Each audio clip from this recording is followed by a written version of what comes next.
Praise the Lord. നിങ്ങളെ എല്ലാവരെയും blessed മോർണിംഗിലേക്ക് യേശു ക്രിസ്തുവിൻ്റെ നാമത്തിൽ സ്വാഗതം ചെയ്യുന്നു. സ്വർഗീയ ശില്പി നീരിൽ കാണും അല്ലലില്ല നാട്ടിൽ ഞാൻ എത്തിടുമ്പോ, സ്വർഗീയ ശില്പി നീരിൽ കാണും അല്ലലില്ല നാട്ടിൽ ഞാൻ എത്തിടുമ്പോ, വിണ്മയമാകും ശരീരം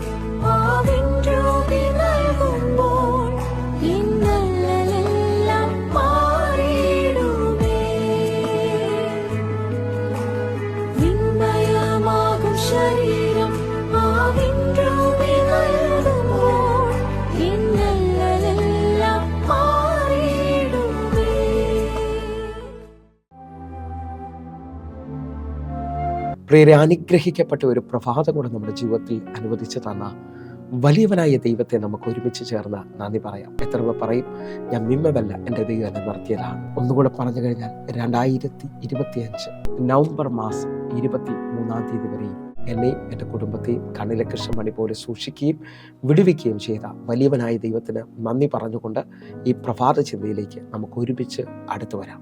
നമ്മുടെ ഹൃദയത്തിലെ ആഗ്രഹത്തെ സാധിപ്പിക്കുന്ന ദൈവം.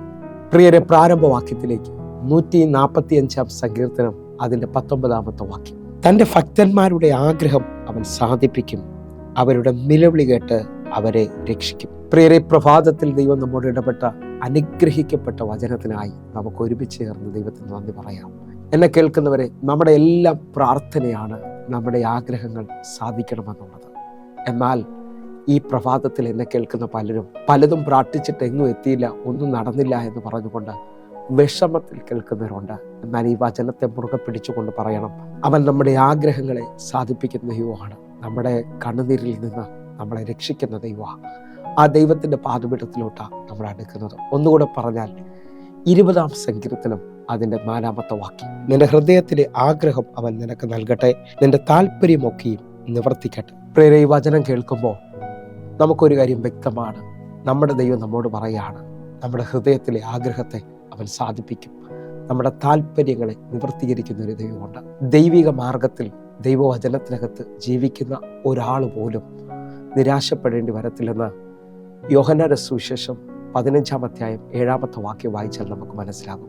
യോഹന്നാന്റെ സുവിശേഷം 15 വാക്യം. നിങ്ങൾ എന്നിലും എൻ്റെ വചനം നിങ്ങളിലും വസിച്ചാൽ നിങ്ങൾ ഇച്ഛിക്കുന്നത് എന്തെങ്കിലും അപേക്ഷിപ്പിൻ, അത് നിങ്ങൾക്ക് കിട്ടും. ഈ വചനം വായിച്ചു കേൾക്കുമ്പോൾ നമുക്കൊരു കാര്യം മനസ്സിലാകും, നമ്മുടെ ആഗ്രഹങ്ങൾ ദൈവം സാധിപ്പിക്കുന്നത് വചനത്തിനകത്ത് നിൽക്കുമ്പോഴാണ്. ഒന്നുകൂടെ പറഞ്ഞാൽ, സങ്കീർത്തനക്കാരൻ പറയുന്നത്, അവൻ്റെ വചനത്തെ രാവും പകലും ധ്യാനിക്കുന്ന മനുഷ്യൻ ഭാഗ്യവാൻ. അവൻ ആറ്റരുകത്ത് നട്ടിരിക്കുന്നതും തക്കകാലത്ത് ഫലം കായ്ക്കുന്നതും ഇല വാടാത്ത വൃക്ഷം പോലെ ഇരിക്കും, അവൻ ചെയ്യുന്നതൊക്കെയും സാധിക്കും. നിങ്ങൾ വിശ്വസിക്കുന്നവരാണെങ്കിൽ ദൈവത്തിൻ്റെ വചനത്തിനകത്ത് നിലനിൽക്കുക. നിങ്ങളുടെ ആഗ്രഹങ്ങളെ ദൈവം സാധിപ്പിക്കും. നിങ്ങളുടെ വിഷയത്തിനകത്ത് ദൈവം മറുപടി തരും. ആ നിലയിൽ തന്നെ ഇന്ന് ഈ വചനം ശ്രദ്ധിക്കുമ്പോൾ ഞാൻ ആത്മാവിൽ വിളിച്ചു പറയുന്നത്, ദൈവസന്നിധിയിൽ ദീർഘമായി പ്രാർത്ഥിക്കുന്ന, ദൈവസന്നിധിയിൽ കരയുന്ന ഹിസ്കിയാവുമാരുണ്ടെങ്കിൽ, ജീവിതം അവസാനിച്ചെന്നും മുമ്പോട്ട് വഴിയില്ലെന്നും സാഹചര്യം വിളിച്ചു പറഞ്ഞാലും നിന്റെ കണ്ണുനീരിൽ ദൈവം നിന്റെ ആഗ്രഹത്തെ സാധിപ്പിക്കും. നിന്റെ ആയുസ്സിനോട് ദൈവം 15 വർഷം നീട്ടിത്തരുന്നു ഹിസ്കിയാവിനോട് പറഞ്ഞ ദൈവം ഈ പ്രഭാത പ്രാർത്ഥനയിൽ ചിലവരുടെ ആഗ്രഹത്തെ ദൈവം സാധിപ്പിക്കാൻ പോവുകയാണ്. ചിലവരുടെ പ്രാർത്ഥനയ്ക്ക് ദൈവം മറുപടി തരാൻ പോവുകയാണ്. ഒന്നുകൂടെ നിങ്ങൾ നോക്കിയേ, 34 സങ്കീർത്തനം അതിൻ്റെ 10 വാക്യം പറയുന്നു, ബാലസിംഹങ്ങളും ഇരകിട്ടാതെ വിശന്നിരിക്കും, യഹോവയെ അന്വേഷിക്കുന്നവർക്കോ ഒരു നന്മയ്ക്കും കുറവില്ല. ഈ വചനങ്ങൾ വായിക്കുമ്പോൾ നമുക്കൊരു കാര്യം വ്യക്തമായി മനസ്സിലായി, ദൈവത്തെ ആശ്രയിക്കുന്ന, ദൈവത്തിൻ്റെ വഴിയിൽ നടക്കുന്നവനും ഒന്നിനും മുട്ടുണ്ടാകത്തില്ല. സങ്കീർത്തനക്കാരൻ പറയുകയാണ്, യഹോവ എൻ്റെ ഇടയിലാകുന്നു, എനിക്കൊന്നിനും മുട്ടുണ്ടാകത്തില്ല. ദൈവത്തിൻ്റെ ശബ്ദം കേട്ട് ദൈവത്തിൻ്റെ വഴിയിൽ നടക്കുന്ന, ദൈവവചനത്തെ അനുസരിക്കുന്നവനോട് ഈ പ്രഭാതത്തിൽ എനിക്കൊരു കാര്യം പറയാനുണ്ട്. ദൈവം നിൻ്റെ ആഗ്രഹത്തെ സാധിപ്പിക്കും. നിൻ്റെ ഹൃദയത്തിലെ ആഗ്രഹം അവൻ നിനക്ക് നൽകും. കർത്താവിനെ ഒന്ന് മുറുകെ പിടിക്കാൻ പറ്റുന്ന ഉത്തരവുകളുണ്ട്. പ്രാർത്ഥിക്കുന്നവരിൽ ലജ്ജിച്ചു പോകത്തില്ല കേട്ടോ. ഒന്നുകൂടെ നോക്കിയാൽ നിങ്ങൾക്കറിയാം, മാർക്കോസിന്റെ സുവിശേഷം 10 അതിൻ്റെ 51 വാക്യം. യേശു അവനോട്, ഞാൻ നിനക്ക് എന്ത് ചെയ്തു തരണമെന്ന് നീ ഇച്ഛിക്കുന്നു എന്ന് ചോദിച്ചതിന്, റബ്ബിനി, എനിക്ക് കാഴ്ച പ്രാപിക്കണമെന്ന് കുരുടൻ അവനോട് പറഞ്ഞു. ഈ വചന പശ്ചാത്തലം നമുക്കെല്ലാവർക്കും സുപരിചിതമാണ്. തിമായിയുടെ മകനായ ബർത്തിമായെക്കുറിച്ചാണ്. അവൻ വഴിയരികിൽ കുരുടനായി നാളുകളായി യാചിച്ചുകൊണ്ടിരിക്കുകയാണ്. എന്നാൽ അവൻ യേശു പോകുന്നു എന്ന് കേട്ടിട്ട് കരുണ തോന്നണമെന്ന് അവൻ നിലവിളിച്ചു. വലിയ പ്രതികൂലമായി കണ്ടു. പക്ഷെ അവൻ്റെ നിലവിളി നിർത്തിയില്ല. അവൻ വീണ്ടും നിലവിളിച്ചു. ഉച്ചത്തിൽ നിലവിളിച്ചതാണ് വിശ്വാസത്തോടെ. എന്നെ കേൾക്കുന്നവരെ, യേശു അവിടെ നിന്നു. ഈ പ്രഭാതത്തിൽ കരയുന്ന, പ്രാർത്ഥിക്കുന്ന, ദൈവവചനത്തിൽ ഉറച്ചു നിൽക്കുന്ന നിനക്ക് വേണ്ടി എൻ്റെ കർത്താവ് നിൽക്കാൻ പോവുകയാണ്. നിന്റെ ആഗ്രഹത്തെ നീ ഇച്ഛിക്കുന്നത് എന്താണ്? നീ എന്താണ് ആഗ്രഹിക്കുന്നതെന്ന് യേശു ചോദിക്കുകയാണ്. ഈ പ്രഭാതത്തിൽ എൻ്റെ കൂടെ ഒന്ന് വിശ്വസിച്ചുകൊണ്ട് പറയാൻ പറ്റുമോ? എൻ്റെ ദൈവം നിങ്ങളോട് ചോദിക്കുകയാണ്, നീ നാളുകൾ ആഗ്രഹിച്ചത് എന്താണ്? അങ്ങനൊരു ശബ്ദം കേൾക്കുമെന്ന് വിശ്വസിക്കുന്നുണ്ടോ? ഞാൻ ആത്മാവിൽ ചിലരെ നോക്കി പ്രവചിക്കുകയാണ്. ഇന്നത്തെ ദിവസം എൻ്റെ ദൈവം നിന്റെ ആഗ്രഹത്തെ സാധിപ്പിക്കാൻ പോവുകയാണ്. ഇന്നത്തെ ദിവസം നിന്റെ കണ്ണുനീരിന് എൻ്റെ ദൈവം തുടയ്ക്കാൻ പോവുകയാണ്. ചിലവരെ കണ്ണിൽ നിന്ന് കണ്ണുനീര് തുടയ്ക്കും കേട്ടോ.